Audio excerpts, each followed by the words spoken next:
Hello, everybody. Welcome to the Recyclist podcast, an official partner of the Solid Waste Association of North America. As of this recording, we're just about a month away from RCON 2026, so make sure to go to swana.org, that's SWANA.org,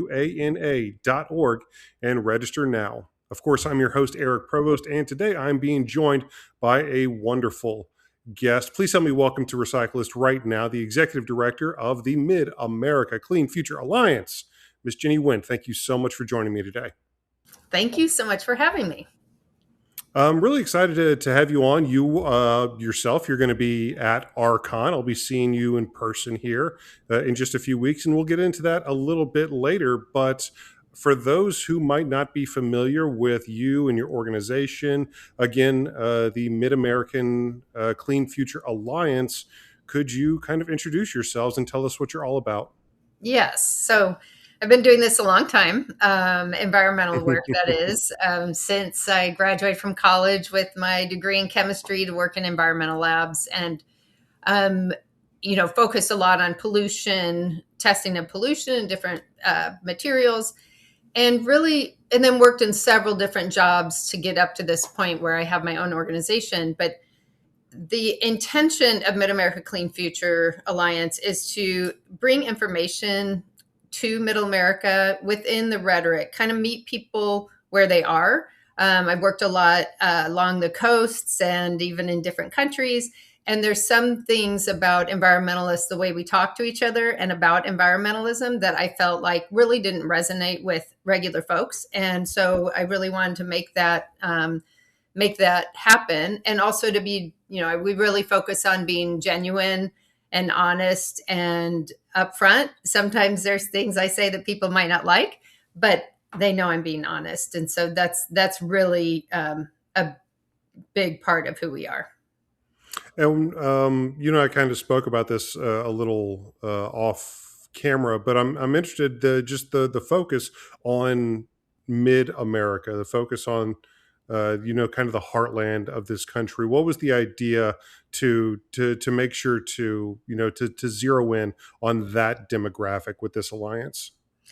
It is because I've been born and lived in Missouri, and I know that people do believe in environmentalism and protecting the world that we live in and depend on. But I really felt like there was a disconnect. A lot of environmental groups, and myself included, in often situations, really focus on talking to each other within a bubble. And it seemed like to me that most Middle Americans are not in a bubble. They are everywhere and anywhere. And so trying to change that, the way we talk about protecting the planet, kind of, I always feel like there's this elitism that comes with environmentalists.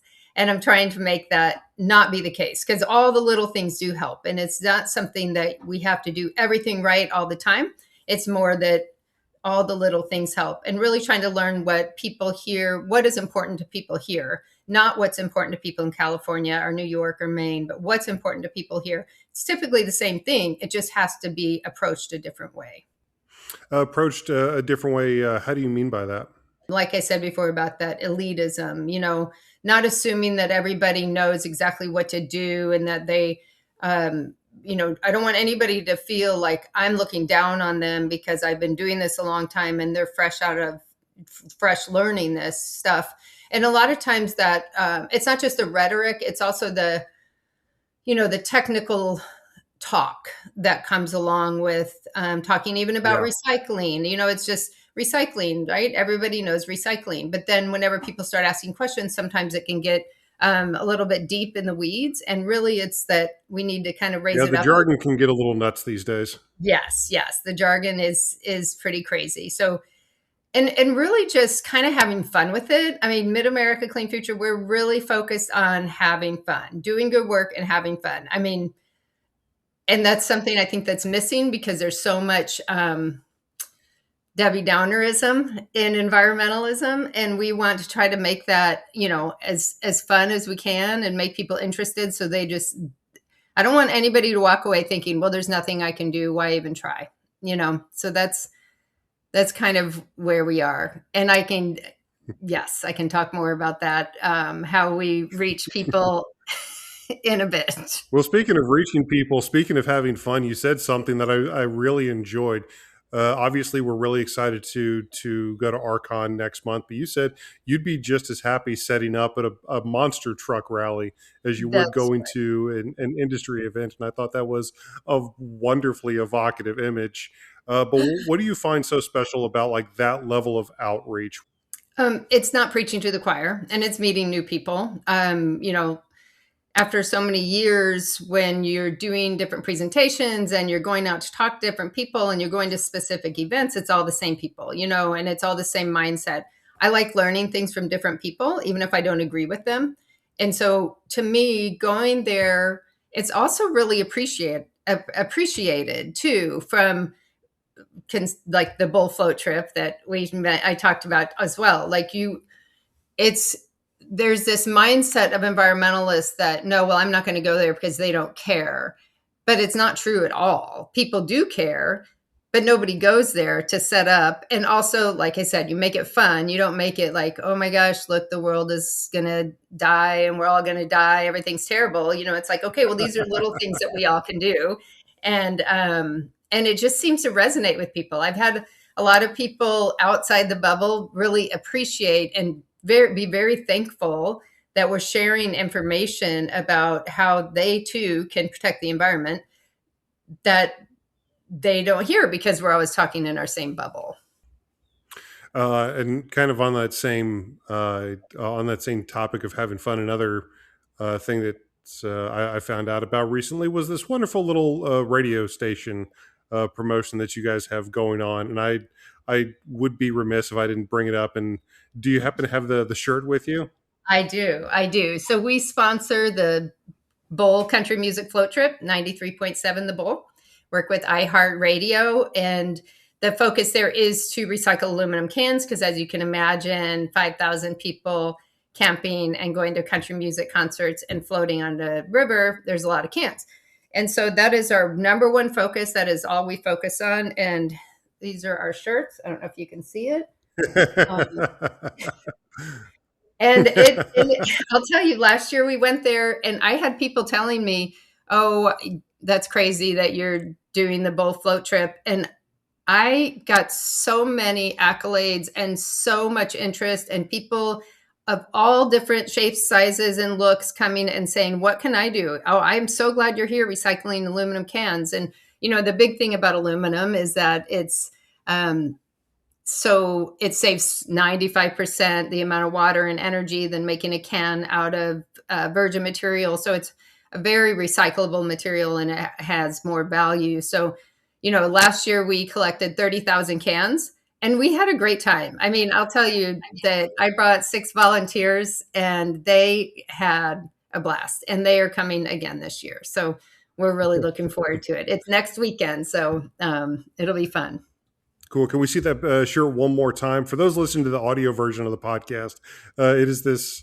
It's a black shirt, wonderfully designed with the phrase "Show me your cans," with a couple hands in somewhat suggestive but genuinely hilarious motion. I really love that design. I do feel like that's exactly the kind of thing that would speak to a mass audience, something that's fun, something that's funny, but still there's some heart behind it, there's a reason behind it, and there's a mission behind it. So I really really love that. And is are those shirts still available if anybody wanted to pick They one up? Or are. We will be right now. We're setting up an order page, and I have to say before I take all the credit for this shirt, um, Dusty on the Bowl 93.7 The Bowl was the brainchild behind this shirt, and we made sure to include "Show Me" because Missouri is the Show Me state. And so it worked out oh, okay. perfectly. But, so yes, next weekend we will have more shirts, and we have an order form and we'll put it on the website so people can order them.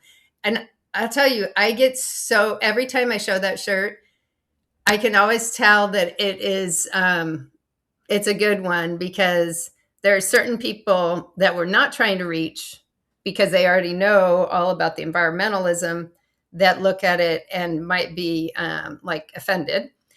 And Yeah. then when I talk to the people who I'm trying to reach, they think it's amazing. So I'm like, we're doing something right, because this is what we want. We want it to be fun. We want it to be, you know, let's have a little edge and a little grit in what we do. So yeah, it's great. And how long have you been doing this specific program or promotion? Last year was our first year at the Bull Float, and this year we will be Okay. there next weekend. So it's just our second year. Well, I know. Well, one of the things I wanted to ask about specifically with is MACFA. Is that the acronym that you guys use? Yes. One of the things I specifically wanted to ask about is you this is your organization. You've been doing it for a long time. How long has the alliance been around? So it's been around a couple years, but it wasn't until the beginning of this year that it has full autonomy. So we started it kind of small under a fiscal sponsor called Giving, and they're out of California. And then, you know, when an organization is under a fiscal sponsor, then you answer to their board and you answer to people. And we're in Missouri. That one happened to be in California. So then we started looking around at other ones and realized that when you're under somebody else, then again, I will be answering to somebody else. And I take a lot of risks with the actions that we do, because what we're doing now isn't working, or it is, but we need to do other things. We need to kind of, broaden our horizons and reach other people. So, if I had another organization and I showed them the shirt, then they may say, oh no, that's offensive, or you can't do that. And I don't want to have to answer that. So in the beginning of 2026, we became our own, under our own umbrella, with our own board, and made sure it's set up that people understand who we are and why we're doing this, and that it's not the typical environmental. I never want to start an email or a newsletter or a blast out with, these are dire times, we're at the end of what are we going to do? It's really like, okay, well, we have momentum. We have people that are interested. Let's take advantage of that. And try to push this forward instead of like just crying about it, I guess. No crying, let's make something happen. There's no point crying about it. So, and I am a cynical optimist.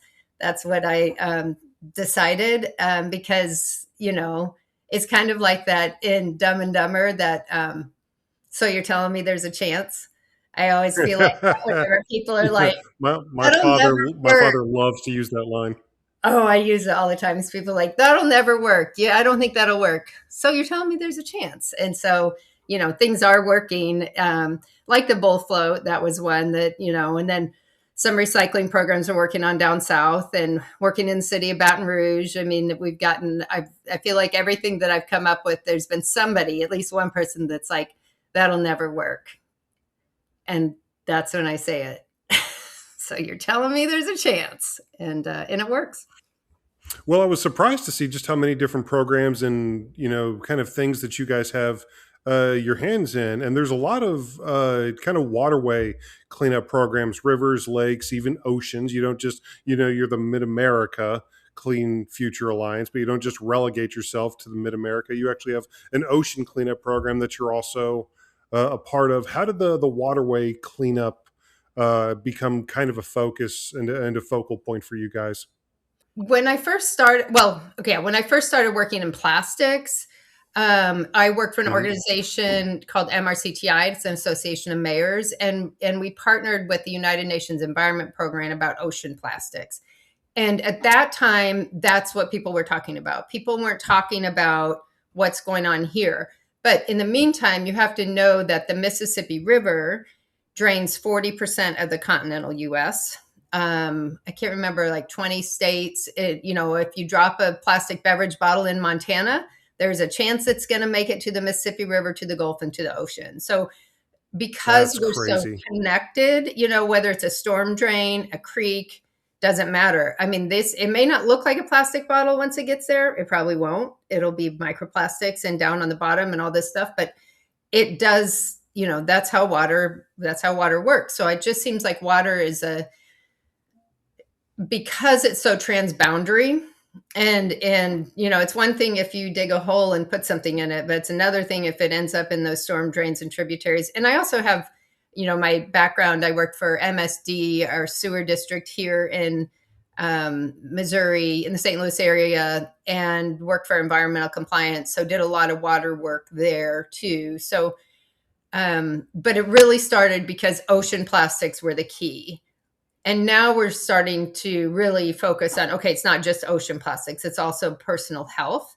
It's also in our food systems. It's, there's all these other things that are happening now, which I'm glad there is more awareness, but that ocean plastic is what really kicked off this movement of plastic pollution. And you guys have a fairly long-standing partnership with a major plastic organization, don't you?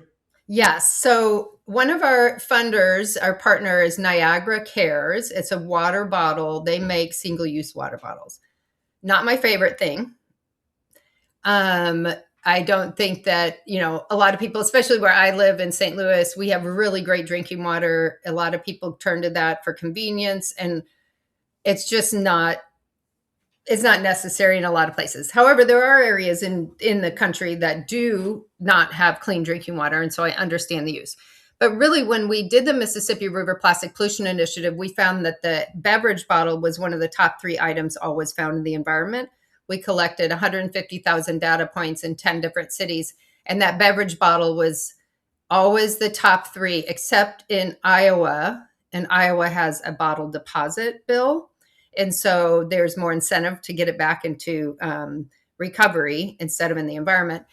And so I approached the beverage companies and said, okay, and it wasn't, I'm not going after industry to say, well, look what you're doing, you got to do this. It's like, okay, well, we found all these beverage bottles and you want your beverage bottles to get back to recycling. How can we work together? And Niagara Cares stepped up and said, let's build some recycling programs, because along the Mississippi River, here in St. Louis, the St. Louis region, we have a good MRF, or material recovery facility, a recycling plant. Let's go through all the words. Yep. But, as you head down south along the Mississippi River, there's one in Memphis and there's one in Baton Rouge. So there's big recycling deserts. We know that recycling costs a lot more than it used to. And so our focus is to really make these connections. There's all these little mom and pop or small programs here and there. And then there's a lot of programs that just don't exist. So, we're working in Greenville, Mississippi, and I was talking to the OmniSource, their scrap metal, and said, have you ever done any plastic? And they said, no, but this guy named Buddy, he does cardboard.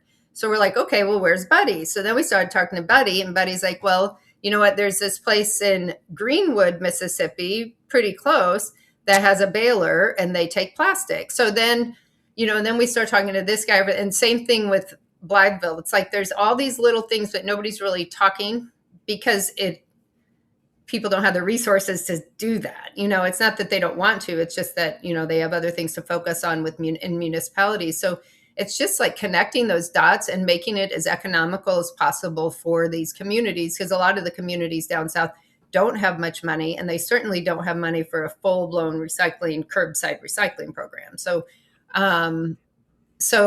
we're making it happen, and the beverage industry is, stepped up to help, and I'm not going to turn that down. And I know that that's sometimes controversial also in the environmental bubble, because as environmentalists, we're not supposed to take funding from companies that cause the problem, right? There's this ethics around it.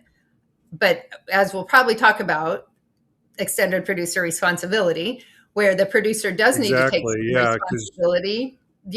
I don't want to take taxpayer dollars to clean up something that really should be on somebody else. So to me, it makes way more sense to get the money from the producer than it does the government. So, but they're a great partner.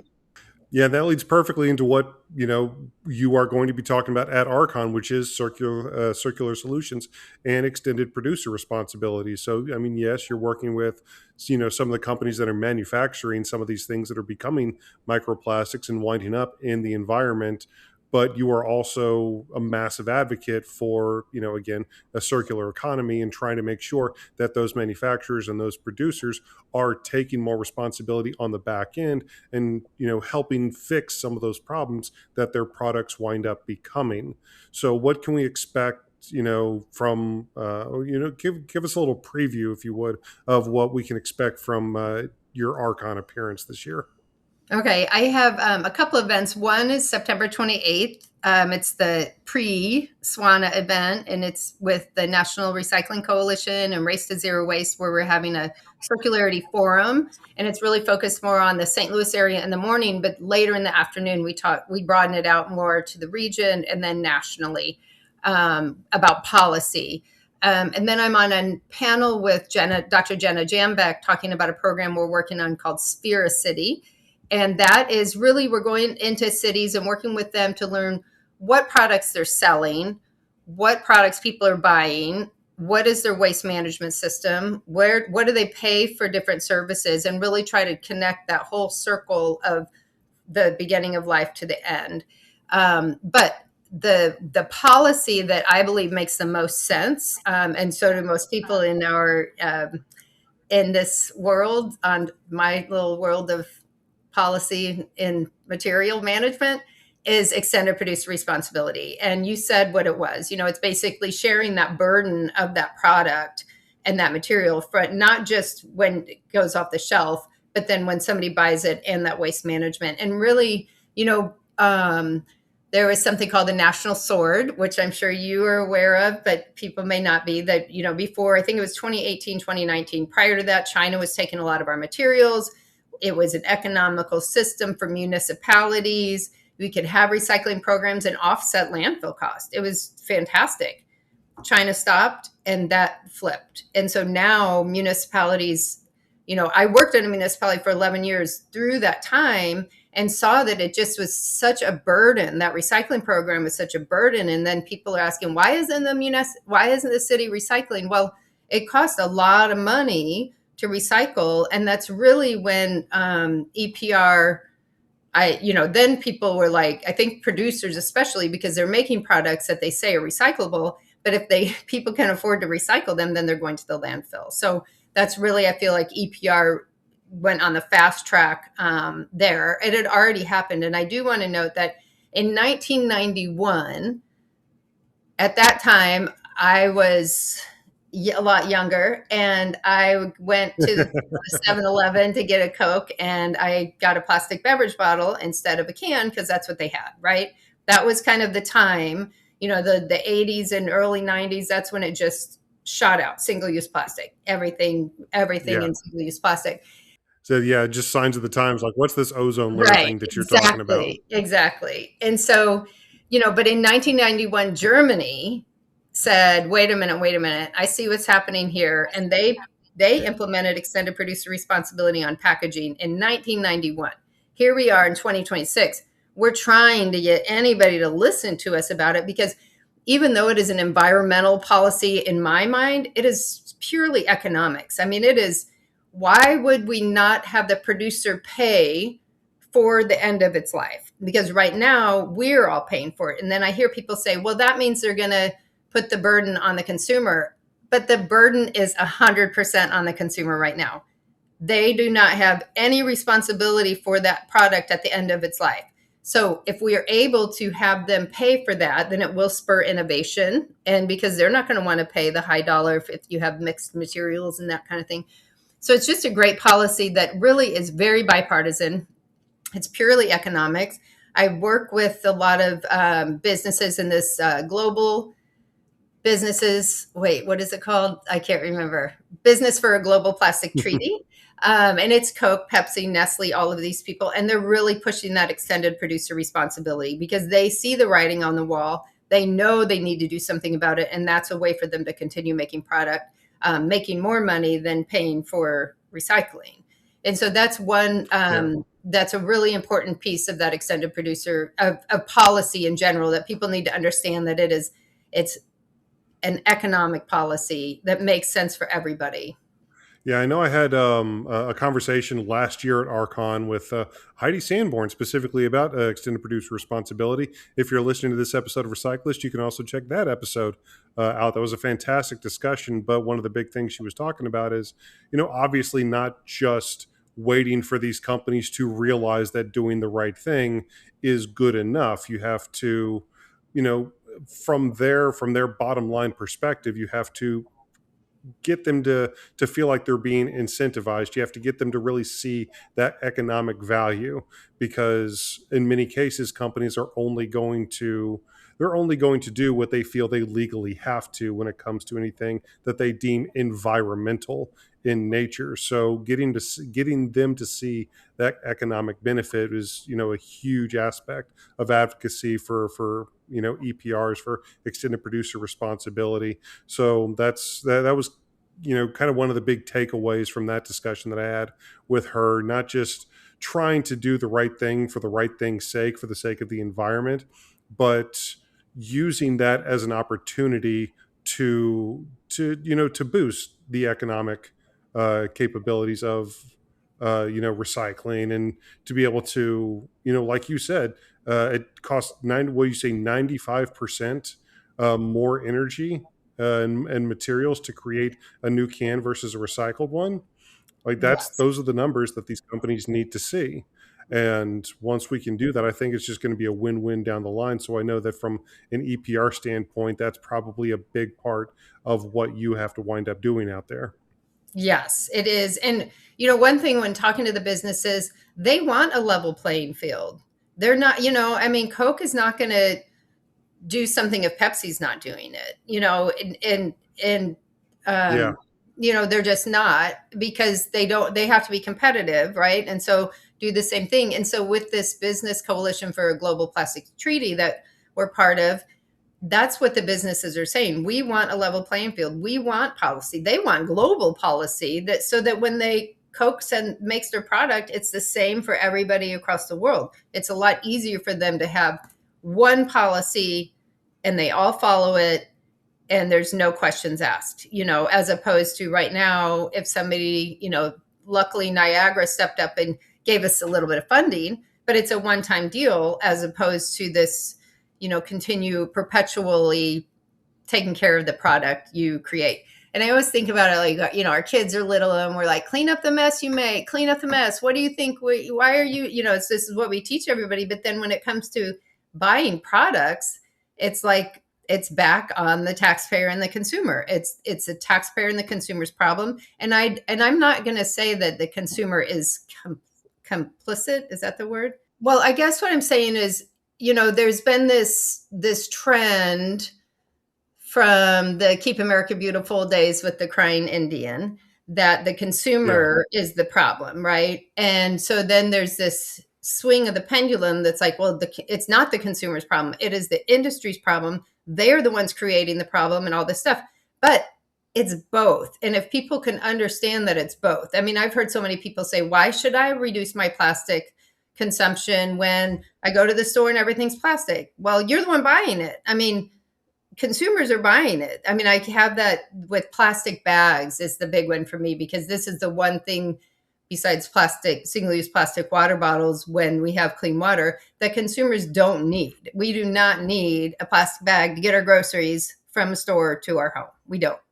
And people say, well, that's not, look what they're doing. Well, stop talking about it. I mean, that's another thing. If my kid said that, come home from school, well, yeah, I got in a fight, but that guy is worse. Well, that doesn't matter. You still, yeah, I got a D. That guy got an F. Well, that doesn't matter. You still are not doing very good. So, there's got to be a balance, and pointing fingers is not going to work. And that is something that Mid America Clean Future is about. We're not pointing fingers at the industry. We're not pointing fingers at the consumer. It's more like, what do we need to do together? We're past that. I don't need to talk about it. Let's see what we can do together. Make it happen. So what you're trying to say is a collaborative effort might help. Yes, that is exact. That's a much shorter way of saying it, Eric. I think I like that better. Um, well, is there any, any legislation or any bills that you guys have been keeping your eye on in terms of that? Any specific policy advocacy that you guys have done recently or upcoming that you think people should be aware of, or anything that you're keeping your eye on that you want us to know about? Besides extended producer responsibility, well, I do want to make one comment about that. Right now, there are certain states that have this extended producer responsibility. Colorado is one, Minnesota is one, and then we have some on the coasts. So, Hmm. so little by little, it is coming. It's just going to be slower for us in the middle America. But outside of that, let's talk about plastic bags, because a lot of our states, including Missouri, have a preemptive ban. So no municipality, political subdivision, school, whoever can say no plastic bags, either ban or a fee on plastic bags. So in a state where we want minimal government, we want people to be able to make their own choices. Somehow we've decided to make sure that nobody can make this choice, right? And so there is legislation right now out there to overturn that preemption. That doesn't mean that everybody will pay a fee. It just gives the municipalities and the cities a right to enforce that, even if it's a nickel, even if it's a 5 cent or 10 cent on a plastic bag. And there's a lot of pushback, of course, but people will get used to it and it'll be okay. I mean, we're American, we are intelligent creatures. We should be able to figure out how to get groceries from a store to a home without 12 plastic bags that we use for 12 minutes each, I think is the typical lifetime of a plastic bag. So that is a big one for our state. And really, there's many states in middle America that have that preemptive ban for plastic bags. The Grocers Association is really heading that up. They have a thing for The plastic. Grocers Association, really? Yes, yes. But then the other thing is the deposit return scheme. Iowa is the state, and Michigan, I guess, are the middle America states that have this bottle bill. And as I mentioned before, in Iowa, when we did the litter data collection, Iowa did have less beverage bottles in the environment than the other states. And Iowa has that bottle bill, so that bottle has value. It's not well liked by the companies. Not all of them. Some of them are really good, but the Aluminum Association, Can Manufacturers Institute, they want that deposit because they want this aluminum back. But there's the bottler and there's a distributor and there's all these different layers, and they're like, oh, it's too hard. And to me, I'm like, you know what else is hard? Trying to get microplastics out of my food. But guess what? It's something we got to do, right? So I Well, think I know that you guys actually you have another partnership with a prominent is it a can recycling organization, a can yes, it's the manufacturing organization? Can Manufacturing Institute. And so they really push the aluminum cans in general, steel cans, all that cans, because metals just have a lot of value. They always have. I mean, the junkyard was the first recycling that we ever had, um, for generations. And so they supported us last year at the Bull Float trip to get these cans collected, provided some of the infrastructure, as in like the bags and the other bags, put them in the bags to collect them in, some signage, some, all of these containers, receptacles that we used at the Bull Float. So they're a really great partner too, trying to recover the materials. Well, you guys have your hands in so much right now between the advocacy, the EPR stuff, the all the different cleanup programs and waterways, and going to monster truck rallies apparently, and I'd love to. radio stations, all kinds of stuff you guys have going on. What do you see as kind of the outlook, the future for MACFA, for the Mid America Clean Futures Alliance? It's very important to me because of all the noise that's out there and all the misinformation and messaging that's coming from the plastics industry, or the environmentalists that's like, we're all going to die in the plastics industry, saying everything's fine. Well, there's something in the middle, and I really want MACFA to be that trusted voice, because like I said, you may not like what I have to say, but I'm not lying. So that to me is very middle America. And so hearing, so okay, well, what's the worst and what's the best? What can we do? What can't we do? What is helpful? What isn't? That kind of stuff that we can help people understand because we're here living it like the rest of us. Being that trusted voice, and then really trying to I really want to get more reuse and refill programs in. And in St. Louis, it's like just ready for the taking for all of our sports systems that use single use to have reusable cups. They do it in a lot of other areas that you pay a deposit on. You fill it, you go get your beer, you do that. And at the end, you put it in, and there's an industrial wash hub. It washes all the cups and then redistributes them. And there's a way to make that very economical if you have it at scale. But again, it's that risk factor that people are always like, oh, that's too risky. What if it doesn't work? Blah, blah, blah.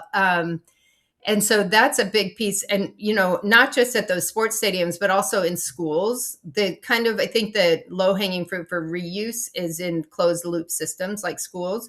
There's still schools that use styrofoam trays to plop their hot food on. And we know that polystyrene styrene is a known carcinogen. We know that. And so when heat hits it, it makes it even worse. So why are we doing this? Well, because maybe the school got rid of their dishwasher. They don't want to hire a dishwasher, but they pay all this money every day for all these styrofoam trays. So there's some projects like that I would love to get into on just reducing at the source. We focus a lot on recycling.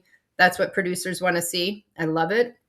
We would love to do more upstream work on that reuse and refill. We do focus on installing filling stations. That's a really big one. It's pretty easy, low hanging fruit.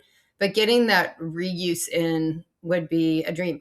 My ultimate dream is to be able to not lay in bed worrying about the planet because humans decided that it's worth more than just taking from it. So that's my ultimate dream. It's like, oh, you know what? I'm just going to travel the world because we have these electric airplanes and solar, blah, blah, blah. And we can offset, our energy use with other things. It is possible and it's happening in other countries.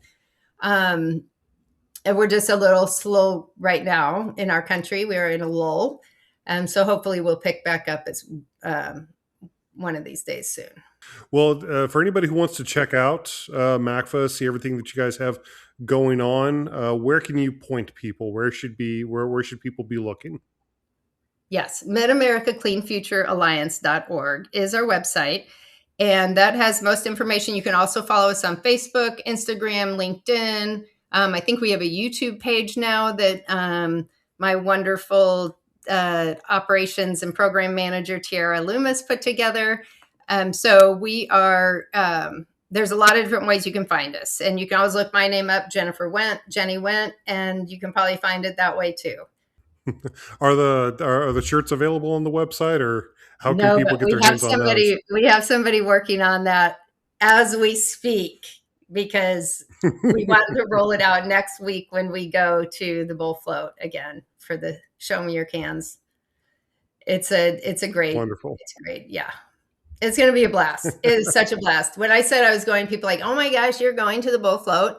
I had so much fun. I mean, people were great. It was amazing. It really just made me be like, yes, I'm doing the right thing here. All right, we got this. So, it's good. All right. And one last time, what was that website? MidAmericaCleanFutureAlliance.org. Awesome. I'll make sure to put that in the description of this episode. But I'm really looking forward to meeting you face to face here next month at RCON.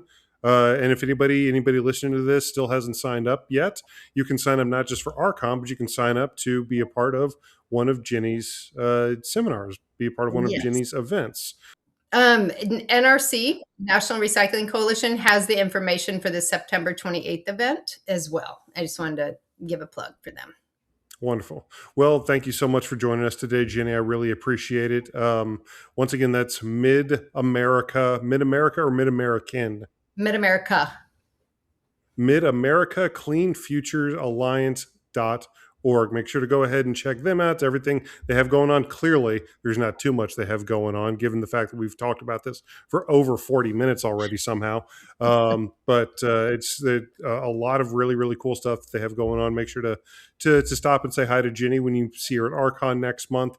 But also, once you're done with that, make sure to check out our sponsors, the wonderful and amazing DiamondSci.com. Make sure to check out Diamond Scientific, an industry leader in gas analysis, instrumentation, and solutions. You can find them online at diamondsci.org. That's diamondsci.com. The .org threw me off. I know. Make sure to check out diamondsci.com. That's diamondsci.com. Or you can give them a call at 321-223-7500. I want to give one last thank you to our amazing guest, Ginny Wendt, the Executive Director of the Mid-American Clean Futures Alliance, for joining us today on another wonderful episode of Recyclist. Thank you all for tuning in, whether you're listening on Spotify, iHeartRadio, checking us out on YouTube, wherever you are finding Recyclist at. Thank you so much for tuning in, and make sure to check back next week for another brand new episode of Recyclist. Until then, have a great week, everyone. We'll see you next time.